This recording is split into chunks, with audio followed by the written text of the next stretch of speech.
How are you guys doing tonight? Everybody doing good? All around, huh? Anybody? I'm doing pretty good. I'm not bragging, but I almost got a blowjob the other day. I'm not trying to brag too much, but it almost happened. Yeah, it was from this older guy, and he pulled up next to me. As I was leaving the bars late at night, the buses had stopped running, and he popped up to me, and he was like, "Hey, do you want to ride home for free?" And I was like, "This is one of those non-profit Uber drivers that I've been hearing all about. These guys are great." He said, "Do you want to ride?" And I remember when I was a kid, my mom always told me, she's like, "Pat, the stranger comes up to you and offers you a ride home, you always take it, okay? You always take that shit, because I'm not coming to pick you up, okay? So you better, if I hear about somebody offering to give you a ride, you don't take one." So I hopped in his car. He was not a, "There's my ride." That's a fun little line you can use when you hear an ambulance in the background. It doesn't apply to when people drop their phone. But we'll have some of those fun stock lines for you. Anyway, back to the blowjob. So this guy got into his car, 16 or 17-ish seconds into the ride. He was like, "Hey, on the ride home, if you want, I could blow you." And this guy's giving me a ride home, so I was super polite. I was like, "No, thanks. I just like to ride home." He goes, No. He goes, "How about this?" He goes, "How about if you let me touch your penis, I'll bring you halfway home." I was like, I didn't even know they changed the rules to cash cab. Ben Bailey's taking this dark turn. He was kind of an older dude. I don't know if you guys ever do this. I associate different types of beer with different age groups of people, like old style and Schlitz and that type of stuff. I always associate that with like old, like World War II era dude. Like my grandfather, he was a World War II veteran, only drank Schlitz his entire life, only drank Schlitz. I feel like you're not going to find like a World War II veteran drinking like a Corona. You know, they're like, "Hey, find your beach." And he's like, "Oh, I did. It was called Normandy. I'm not going back. I'm not going back." I had a friend call me up the other day. He had some big news for me. He's been blacking out too much. And he's like, "I'm done drinking brown liquor." That was his whole thing. Done drinking brown liquor. I'm like, wow, dude, how are you going to do that? How are you going to find the fortitude to only drink beer and wine and vodka and gin and white rum and reposado tequila? How did you do that? It's amazing. I wanted to congratulate him. I wanted to, but Hallmark doesn't make that card. They don't. There's no Hallmark card that's like, "Hey, congratulations on still being an alcoholic." That's not a card. They don't make that one. You gotta be careful on drugs. I was tripping on mushrooms the other day. Awesome. Always good to invite your drug dealer. They were good, by the way. Thank you very much. So he's in this section if you guys want to know where he is. After the show. Yeah, you gotta be careful on drugs. I had a scary thought pop into my head while I was tripping on these mushrooms. I thought to myself, my God, this is the first vegetable I've eaten this week. That is not good. That's not good. You're supposed to trip off mushrooms. I felt healthy. I don't know what's going on. I had a girlfriend who could not handle drugs at all. She would just, anytime she got drunk or high, she would just lose her mind. We were smoking a joint one night. She took one hit off of a joint, and she looked at me all freaked out and confused. She's like, "Are you about to break up with me?" I was like, "Babe, I don't like this side of you, okay? Where you take drugs and you, out of nowhere, become a mind reader, right? That's not do not like that. We should move to Vegas pretty soon."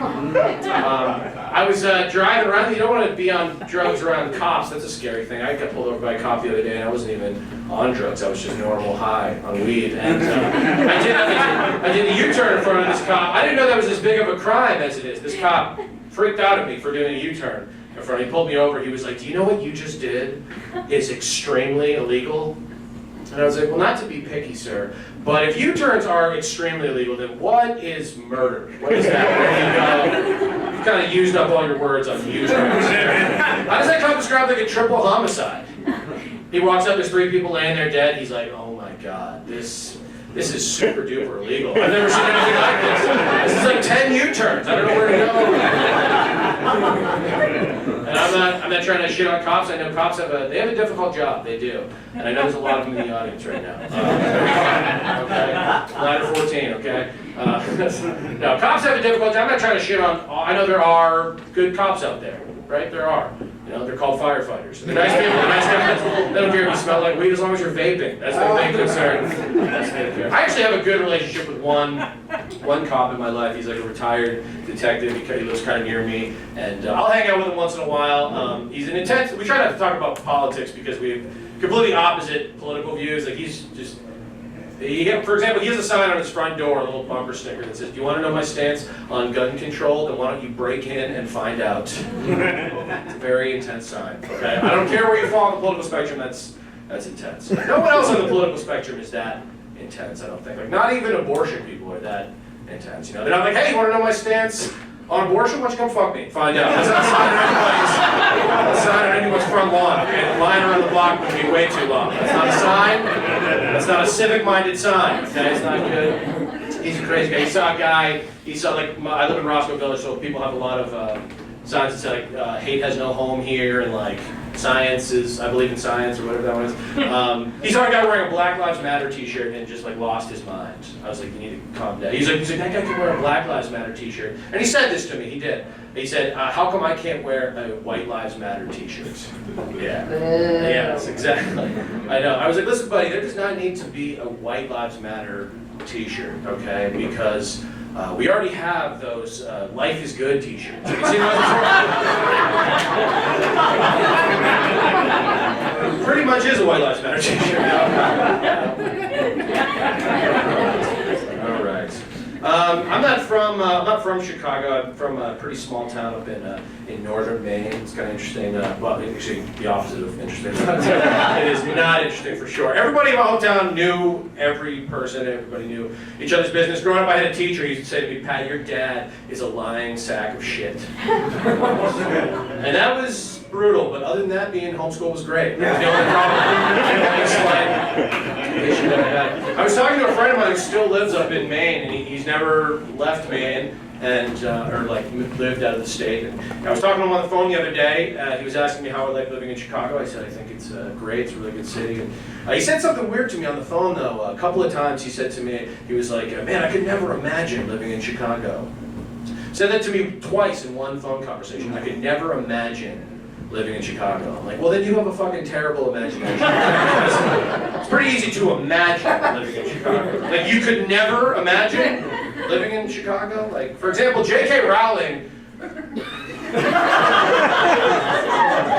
she imagined a world where there was a prep school of wizards. They all fought each other and cast spells on each other, and there was a tree that would beat the shit out of you if you got too close to it. He can't imagine renting an apartment in the Midwest.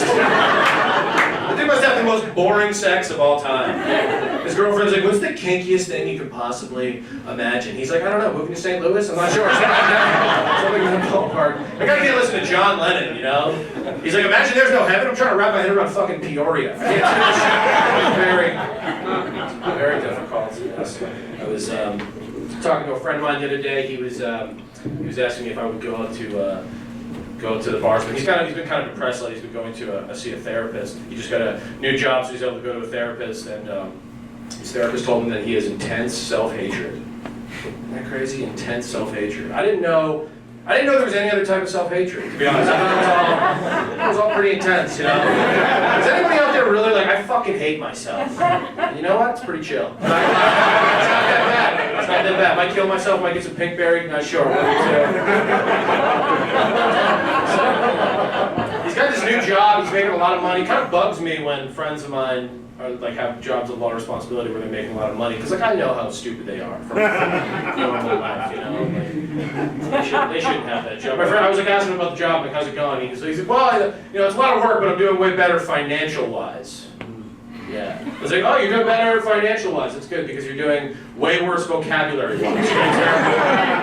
It pisses me off because he's doing better than I am financial wise. And I know the word financially. I've heard of that word before. It's not an SAT prep term.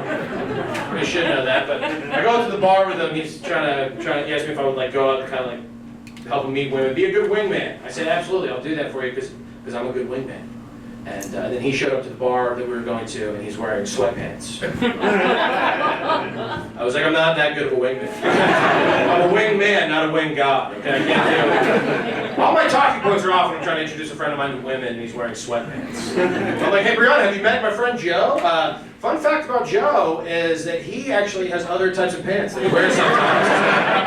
Corduroys and Levi jeans, but so he's sitting on a bar stool and he's got his sweatpants on, puts his knees up on like a higher rung of a bar stool, and a knife falls out of his pocket.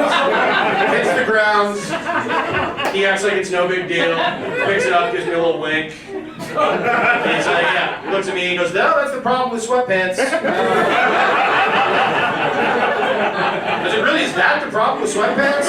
They can't hold knives good? I thought there was a separate issue with sweatpants, you know, like they look like shit. I thought that was the issue.